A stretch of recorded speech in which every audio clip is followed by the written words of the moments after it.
एक रहस्यमय जंगल के बीच लगातार बरसती बारिश और चारों ओर फैले घने कोहरे ने वातावरण को और भी भयानक बना दिया था। है ये मैं कहाँ आ गया? ये यहाँ तो बहुत घना कोहरा है, ये कुछ दिख ही नहीं रहा। ये तभी मोहन की नजर एक टूटे हुए खंडर पर पड़ती।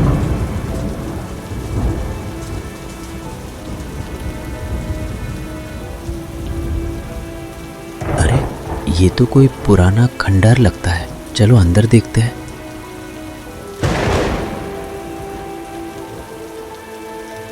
मोहन सावधानी से खंडहर के भीतर कदम रखता है, जहां उसे धूल और अंधेरे के बीच एक टूटी फूटी मगर बेहद सुंदर स्त्री की मूर्ति दिखाई देती है। हे भगवान, ये तो किसी सुंदर स्त्री की टूटी हुई प्रतिमा लगती है। ऐसा लगता है जैसे किसी ने किसी जीवित औरत को पत्थर में बदल दिया हो। समय बीतते बीतते ये मूर्ति भी टूट कर बिखर गई है। हो, काश मेरे पास अभी काम का सामान होता तो मैं इस अधूरी मूर्ति को पूरा कर देता। एकदम अद्भुत लगती। अचानक मूर्ति से धीमी रहस्यमयी आवाज आती है। मैं यही चाहती हूँ, मुझे पूरा करो। केवल तुम ही हो जो मुझे पूरा कर सकते हो। हे भगवान, ये मूर्ति बोल कैसे सकती है? तुम इस दुनिया के सबसे श्रेष्ठ शिल्पकार हो। अब मुझे अधूरा मत छोड़ो, पूरा कर दो, पूरा कर दो। पूरे जंगल में आवाज गूंजती है और मोहन बेहोश होकर गिर जाता है। अगले ही क्षण मोहन की आंखें खुलती हैं और वो खुद को अपने ही घर में पाता है। कितना डरावना सपना था। उसके सामने एक तोता था। वो बोल पड़ता है। लगता है बहुत खास सपना देखा तुमने मोहन। सोते सोते बड़बड़ा भी रहे थे। अरे कुछ खास नहीं मिट्ठू, बस एक अजीब सा सपना था। मैंने खुद को घने कोहरे से ढके जंगल में पाया। वहाँ एक पुराना जर्जर खंडहर खड़ा था। अंदर गई तो देखा एक खूबसूरत स्त्री की टूटी हुई मूर्ति रखी थी। लेकिन सबसे डरावनी बात ये थी कि अचानक वो मूर्ति मुझसे बात करने लगी। कभी कभी सपनों में छिपी बातें हकीकत से जुड़ जाती हैं। कौन जाने सच में कहीं वो खंडहर मौजूद हो। अरे मेरे प्यारे मिट्ठू, जब से तुम मेरी जिंदगी में आए हो ना, मेरा आधा अकेलापन वैसे ही मिट गया। वरना मेरे जैसे गरीब मूर्तिकार को इस गांव में कौन पूछता था। पर मेरे आने के बाद तुम्हारा खर्चा भी तो बढ़ गया है ना। मैं देखता हूं तुम कितनी मेहनत से मूर्तियां बनाते हो, फिर भी कोई उन्हें खरीदता नहीं। बड़ी मुश्किल से घर चलाने लायक पैसा जुटा पाते हो और उसमें से भी थोड़ा हिस्सा मुझे देना पड़ता है। मुझे तेरे खर्चा की कोई परवाह नहीं है मिट्ठू। आज भी वो दिन याद है जब मैं तंग हाली से परेशान होकर उस घने जंगल में चला गया था। मोहन गुस्से से भरकर जंगल की तरफ बढ़ा। जैसे ही उसने जंगल के भीतर कदम रखा, अचानक एक गहरी और रहस्यमयी आवाज उसके कानों में गूंज उठी। तुम कौन हो? इस तरह क्रोध में जलते हुए जंगल के अंदर क्यों चले आए हो? क्या तुम्हें अंदाजा नहीं कि यहाँ खतरनाक प्राणी रहते हैं जो किसी को भी निगल सकते हैं? मोहन ने जैसे ही पीछे देखा, एक वृक्ष के नीचे एक साधु बैठा हुआ उसे घूर रहा था। अच्छा ही होगा महाराज, कम से कम किसी प्राणी का पेट तो भरेगा। जिंदगी भर में किसी के काम नहीं आया। गांव वाले मुझे अनाथ कहकर ताने देते हैं, मनहूस बुलाते हैं। कहते हैं मेरे जन्म लेते ही मेरे माता पिता दुनिया छोड़ गए। मैं किसी काम का नहीं हूँ। हमें लगता है कि तुम अपने जीवन से बहुत परेशान हो। हाँ महाराज, मैं एक साधारण मूर्तिकार हूँ। किसी भी इंसान की सूरत को पत्थर पर उतार सकता हूँ, पर अफसोस मेरी कला की कोई कद्र नहीं करता। लोग मेरी बनाई मूर्तियों को देखकर बस गुजर जाते हैं, खरीदते नहीं। कभी कभी सोचता हूँ ईश्वर ने ये हुनर दिया ही क्यों, जब इसका कोई मोल नहीं। निराश मत हो पुत्र। ईश्वर जब किसी को कोई वरदान देता है तो उसके पीछे कोई ना कोई उद्देश्य जरूर छिपा होता है। बस अभी वो समय नहीं आया है जब तुम उस कारण को समझ सको।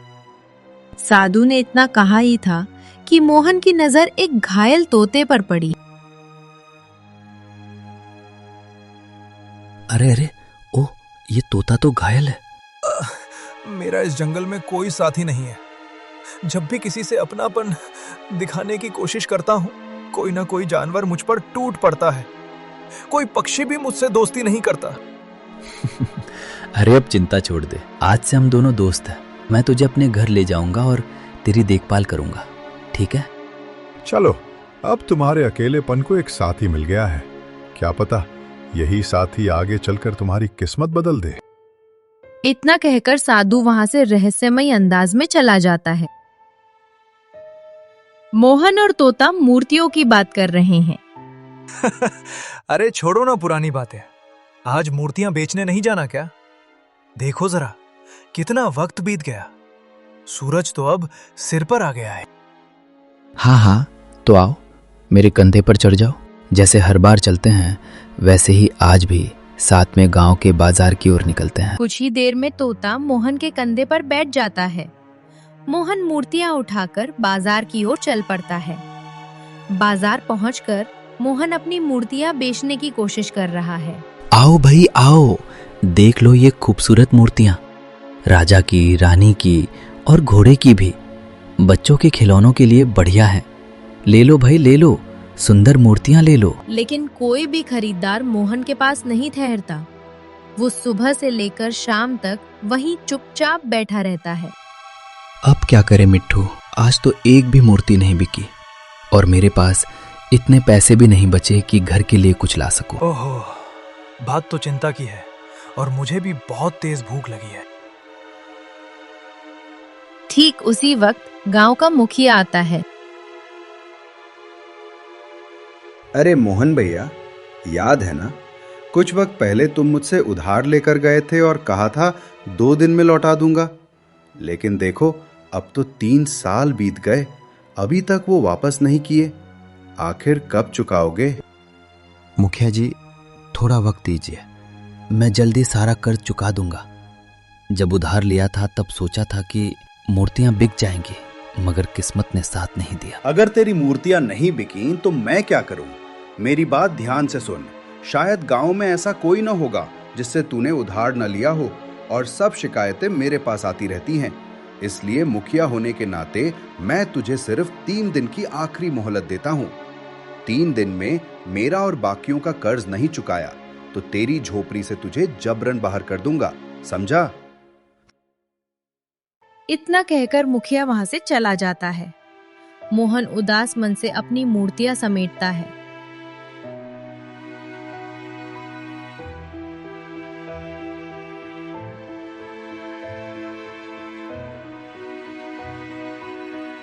देखो मिट्टू, इस मुखिया ने मेरी मजबूरी समझने की बजाय धमकी दी और चला गया।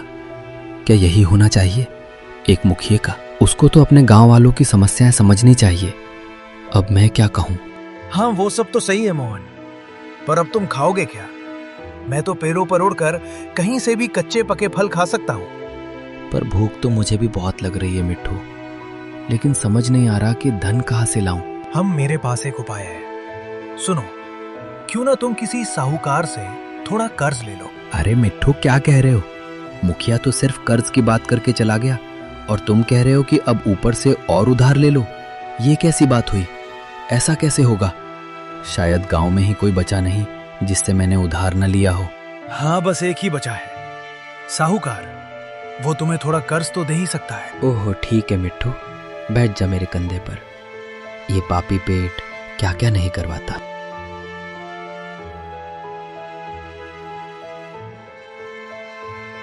मोहन और तोता साहूकार की हवेली में खड़े होते हैं। अरे मूर्तिकार, मेरे दरवाजे पर। क्यों भैया, सब कुछ ठीक तो है ना? नमस्ते साहूकार जी। आप तो जानते ही हैं कई दिनों से मेरी मूर्तियां नहीं बिक पा रही। हालात ऐसे हैं कि पैसे की बहुत कमी हो गई है, यहाँ तक कि खाने के भी पैसे नहीं बचे। कुछ दिनों से? अरे ये तो 3 साल हो गए जब से किसी ने तेरी एक भी मूर्ति नहीं खरीदी। अब साफ साफ बता, इस बार किस काम से आया है? मुझे थोड़ा कर्ज चाहिए ताकि कुछ खरीद सकूं। मैं भी भूखा हूं और मेरा मिट्टू भी। ठीक है, मैं तुम्हें कर्ज दे देता हूं, पर 3 दिन के अंदर लौटा देना होगा। नहीं लौटा तो मैं तुम्हारी झोपड़ी में जाकर सारी मूर्तियां जब्त कर लूंगा, समझे? पर पर मेरी मूर्तियां तो बिकती ही नहीं है, आप उठाकर करोगे क्या? ये तो तेरी किस्मत का खेल है। खैर, तेरे बनाए हुए मूर्तियां वाकई कमाल की हैं, सही मायने में लाजवाब। मैं एक ऐसे व्यापारी को जानता हूं जो मूर्तियों का सौदा करता है। मैं तेरी काम की मूर्तियां वहीं बेच दूंगा।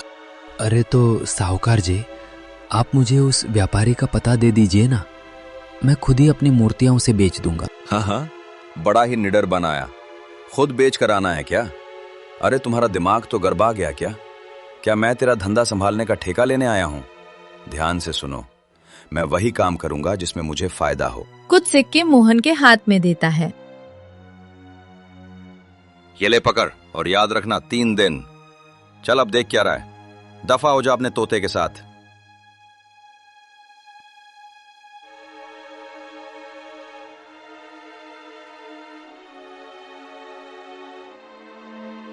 देखा मिट्टू, इसकी अकड़ देखी। अब वैसे भी साहूकार नहीं, अकड़ेगा तो कौन अकड़ेगा। मित्र, हालात जब करवट लेते हैं तो इंसान से कुछ भी करवा सकते हैं। चलो अब, पेट में चूहे दौड़ रहे हैं, पहले कुछ खा लें।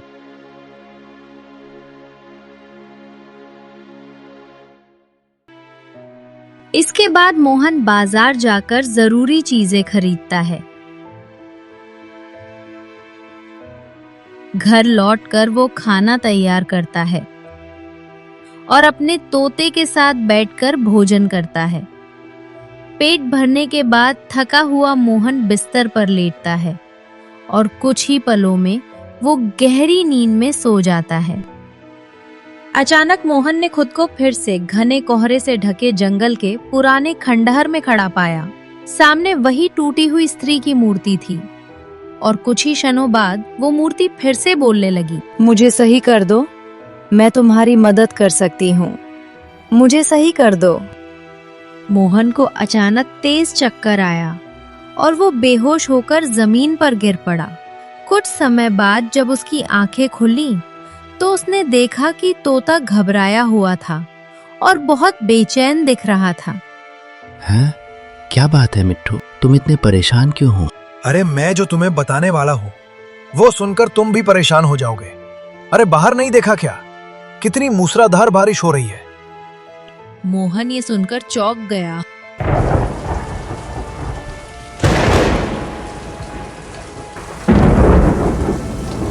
हे भगवान, ये तो भयंकर बारिश है, अब क्या होगा मिट्टू? अरे अब क्या होगा छोड़ो, पहले अपनी मूर्तियों को सुरक्षित कर लो। बारिश का पानी झोपड़ी में आने ही वाला है, जल्दी से सब संभाल लो। जैसे ही तोते ने ये बात कही, अचानक तेज पानी की लहर आई और मोहन की सारी मूर्तियां बहा ले गईं। मोहन ने उन्हें बचाने की पूरी कोशिश की पर सफल नहीं हो सका।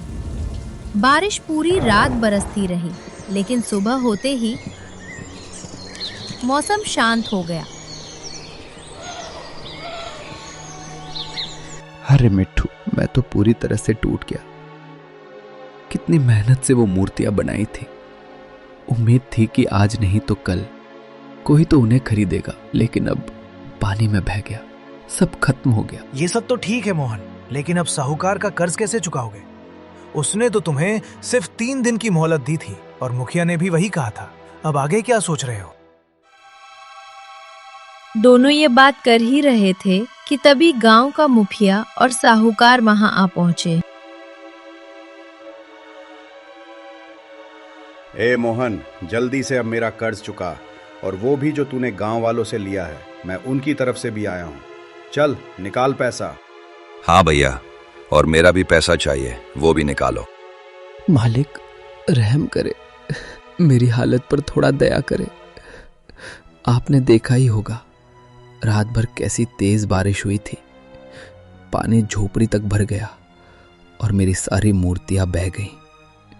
मैं आपका पैसा देने से इनकार नहीं कर रहा, लेकिन फिलहाल मेरे पास सच में कुछ भी नहीं बचा है। कृपया थोड़ी मोहलत दे दीजिए। ये सुनते ही साहूकार गुस्से में उबल पड़ा। कोई रहम नहीं व्यापार में, दया का काम नहीं चलता, सिर्फ पैसे चलते हैं। सुन लो मोहन, मैं तुम्हें बस 2 दिन और दे रहा हूं। अगर तब तक कर्ज नहीं भरा तो तेरी झोपड़ी पर कब्जा कर लूंगा। ऐसे कैसे कब्जा कर लोगे? गांव के और लोगों ने भी कर्ज दिया है, कब्जा मैं करूंगा। कौन किस पर कब अधिपत्य जमाएगा समय ही बताएगा। तेरे जैसे मुखिया संभालना मुझे आता है। ध्यान रखना, इस गांव में शायद ही कोई होगा जिसने मुझसे उधार नहीं लिया। मैं यहां का राजा हूं राजा। अबे देख क्या रहा है, दफा हो जाए यहां से। मुखिया ने मोहन की ओर देखा और ठंडे स्वर में कहा, तेरी झोपड़ी तो अब गई। अगर 2 दिन में कर्ज नहीं चुकाया तो गांव के सामने तेरी ऐसी पिटाई करूंगा कि उम्र भर नहीं भूलेगा। साहूकार और मुखिया के जाते ही मोहन सिर पकड़कर बैठ गया। अब क्या होगा मिट्ठू? तो अब होगा ये कि साहूकार और मुखिया ये दोनों कुत्ते बिल्ली की तरह भिड़ेंगे। लेकिन अगर 2 दिन में तूने कर्ज नहीं चुकाया ना, तो वो दोनों मिलकर तुझे खत्म कर देंगे। मेरी तो समझ नहीं आ रहा कि मैं करूं तो क्या करूं। उदास मत हो मोहन, हर समस्या का हल मिलता है। अच्छा बताओ, आज भी तुम सोते में बड़बड़ा रहे थे? वही पुराना सपना फिर आ गया क्या? हाँ, मैं तुम्हें बताने ही वाला था कि फिर से वही सपना, कोहरे भरा जंगल, वही खंडहर और वही बोलती मूर्ति। हाँ, और वो मूर्ति तुमसे कहती है कि उसे सही कर दो और वो तुम्हारी मदद करेगी, है ना? तो क्यों ना एक काम करें मोहन, उस मूर्ति को ढूंढने के लिए जंगल में चले। क्या कहते हो? अरे पागल वागल हो गए हो क्या मिट्ठू? फालतू की बातें करते हो। कभी कभी भगवान की मदद ऐसे ही इशारों में मिलती है, हमें बस पहचानने की जरूरत होती है। मोहन गहरी सोच में डूब गया। कुछ पल बाद, हाँ, शायद तुम सही कह रहे हो मिट्ठू, वो सपना साधारण नहीं लगता। चलो आज हम वही करेंगे। मोहन और तोता जंगल की गहराइयों में निकल पड़े। कई घंटों की यात्रा के बाद वो दोनों जंगल पहुंचे। मिट्ठू सुनो, वो देखो वहां सामने कोहरा फैला हुआ है। हम लगता है हम सही दिशा में जा रहे हैं। चलो चलो चलो, आगे बढ़ो। वो दोनों आगे बढ़ते गए और कुछ ही देर में मोहन ने विजय स्वर में कहा, अरे मिट्टू देखो। हाँ, सामने वही टूटा हुआ खंडहर। इसका मतलब मूर्ति भी यहीं होगी। चलो। इतना कहकर मोहन तोते के साथ खंडहर के अंदर चला गया। अंदर जाकर देखा तो वहां कोई मूर्ति नहीं थी। ए मिट्ठू, सपने में तो मुझे यही खंडहर दिखाई देता था। ऐसा ही कोहरा छाया रहता था, लेकिन जिस जगह मैं खड़ा था वहां एक मूर्ति भी होती थी, पर यहां तो कोई मूर्ति नहीं है। मोहन गहरी सोच में डूब गया। फिर एक काम करो, जिस जगह तुम खड़े हो वहां खुदाई करके देखो। हो सकता है मूर्ति जमीन के नीचे कहीं हो। तभी मोहन को एक फावड़ा दिखाई दिया। ये लो, अगर यहाँ फावड़ा है तो इसका मतलब मूर्ति जमीन के अंदर कहीं ना कहीं तो होगी। सही कह रहे हो मिट्ठू, रुक जाओ, मैं खोदता हूं। मोहन ने जमीन खोदना शुरू किया। कुछ देर बाद जमीन के नीचे से एक मूर्ति निकल आई। मिट्टू, ये वही मूर्ति है जो मुझे सपने में दिखाई दे रही थी। बिल्कुल वही चेहरा। हाँ, मुझे लगता है मोहन कि इसे अपनी झोपड़ी में ही रखना चाहिए। इसे सही करो, ये मूर्ति बहुत सुंदर है। अगर इसे बाजार में बेचा गया तो बहुत अच्छे दाम मिलेंगे। हाँ, तुम सही कह रहे हो। एक बार कोशिश करने में भला क्या जाता है। मोहन मूर्ति को लेकर अपनी झोपड़ी में आ गया। दिन रात वो टूटे हुए हिस्सों को सही करने लगा। ऐसे ही 2 दिन बीत गए। मोहन ने मूर्ति को ऐसा बना दिया जैसे वो पूरी तरह जीवित हो उठी हो। अरे वाह वाह वाह, क्या बात है! तुमने तो इसको बिल्कुल नया बना दिया। अब चलो इसको जल्दी से बाजार में बेच कर आते हैं, क्योंकि शायद तुम भूल रहे हो, साहूकार और मुखिया जी कुछ ही देर में अपना कर्ज मांगने आ जाएंगे। मोहन गहरी सोच में डूब गया और मूर्ति को घूरने लगा। नहीं मिट्ठू, मैं इस मूर्ति को नहीं बेचूंगा। है? लेकिन क्यों? 2 दिन तक मैंने इसे बड़ी मेहनत से तराशा है। न जाने क्यों मुझे इस मूर्ति से प्रेम हो गया है। मूर्ति से प्रेम? अरे तुम पागल हो क्या? मूर्ख हो क्या? अरे देखो तो सही, कितनी सुंदर मूर्ति बनी है।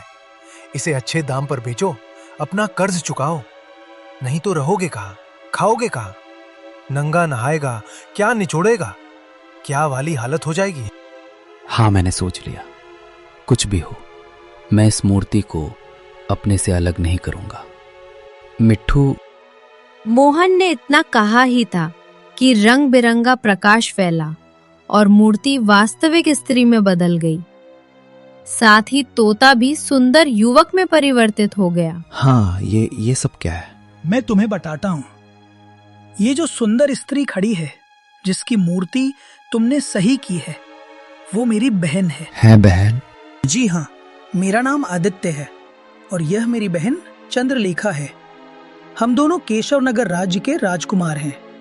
हमारे पिता राजा विक्रम हैं। कुछ समय पहले केशव नगर राज्य में एक जादूगर अचानक से घुस आया और वहां तबाही मचा दी। पिताजी को पता चला तो वह क्रोधित हो गए। उन्होंने हमें जादूगर के पीछे भेज दिया। हम दोनों भाई बहनों ने जादूगर को तलाशना शुरू किया। जंगल में हमें एक साधु महाराज मिले, जिन्होंने हमें वापस लौटने को कहा, लेकिन हमने उनकी बात मानी नहीं। कहीं वो वही साधु तो नहीं है जो पहले मुझे मिले थे? याद है तोते, जब तुम मुझे घायल के रूप में मिले थे तो साधु महाराज थे वहां पे। हाँ, तुमने बिल्कुल सही कहा, वो वही साधु महाराज थे। हमने उनकी बात नहीं मानी और जादूगर की खोज जारी रखी। मगर जादूगर बहुत ताकतवर था। उसने अपनी जादुई शक्ति से मुझे तोते में और मेरी बहन को पत्थर की मूर्ति में बदल दिया। उसका आधा हिस्सा तोड़ दिया और जमीन में दबा दिया। उसने मुझसे कहा कि हम दोनों श्रापित हैं। हमारा श्राप तभी टूटेगा जब कोई मूर्तिकार मेरी बहन की मूर्ति को जमीन से बाहर निकालकर बिल्कुल ठीक कर देगा। बस तभी वहां साधु महाराज प्रकट हुए और जादूगर को जला दिया। मोहन सोच में डूब गया। हो तो क्या मैं वही मूर्तिकार हूँ? तभी वहां रंग बिरंगे रंगों के साथ वही साधु प्रकट हो गया। सपना तुम देख रहे थे, मैं ही अपनी दिव्य शक्ति से तुम्हें दिखा रहा था बच्चे। मैं जानता था कि तुम ही हो जो चंद्रलेखा की मूर्ति को पूरी तरह से ठीक कर सकते हो। इतना बोलकर साधु महाराज रंग बिरंगी किरणों के साथ गायब हो गए। जादूगर ने कहा था कि अगर कोई मूर्तिकार मेरी मूर्ति को पूरी तरह सही कर दे और उससे सच्चा प्रेम कर बैठे, तभी हम मुक्त हो सकते हैं। तुमने मुझसे सच्चा प्रेम किया है, मैं तुमसे विवाह करूंगी। मोहन मुस्कुराया। कुछ दिनों बाद मोहन और चंद्रलेखा का विवाह संपन्न हो गया। इस तरह एक मूर्तिकार के प्रेम ने जादू के श्राप को खत्म कर दिया